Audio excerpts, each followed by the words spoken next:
Lobsters have been the kings of the sea for centuries, gracing dinner plates and luxury restaurants around the world. Whether it's the sight of their protective shells or the way their meat is tender and sweet, there's something undeniably special about lobsters. But beyond their popularity as a seafood delicacy, lobsters are fascinating creatures with a whole lot of quirks that most people don't know about. So, let's dive into the underwater world of lobsters and see what makes them so intriguing.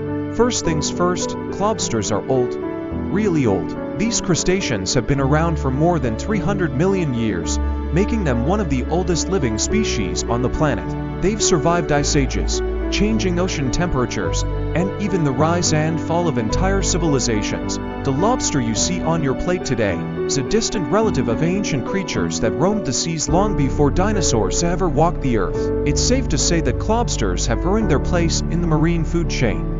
But what's even more amazing is how lobsters grow. Unlike humans and most animals, lobsters don't grow in a steady, consistent manner. Instead, they molt-shed their old exoskeleton every time they outgrow it. This process can happen up to 25 times during their lifespan, and each molt allows the lobster to grow a new, larger shell. After shedding their exoskeleton, lobsters are soft and vulnerable, but over time, their new shell hardens, providing them with protection. It's like hitting the reset button on their armor.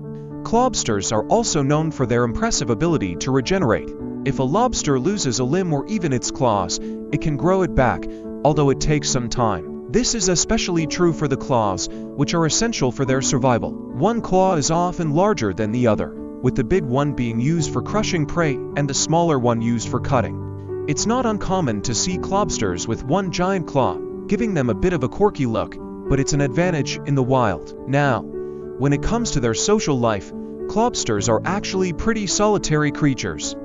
They don't form groups or colonies like some other sea animals. Instead, they prefer to hang out alone in their dens, which they create by burrowing into the sea floor. This solitary lifestyle doesn't mean they don't have the occasional confrontation, though. Lobsters are known to be quite territorial, and when two lobsters cross paths, it can lead to some pretty intense battles over space. They'll use their claws to wrestle, and the stronger lobster usually wins. It's a survival of the fittest kind of world down there. As for their diet, lobsters are opportunistic feeders. They'll eat just about anything they can find, including fish, mollusks, and even dead animals. They're scavengers at heart, but they're also skilled hunters when the opportunity arises.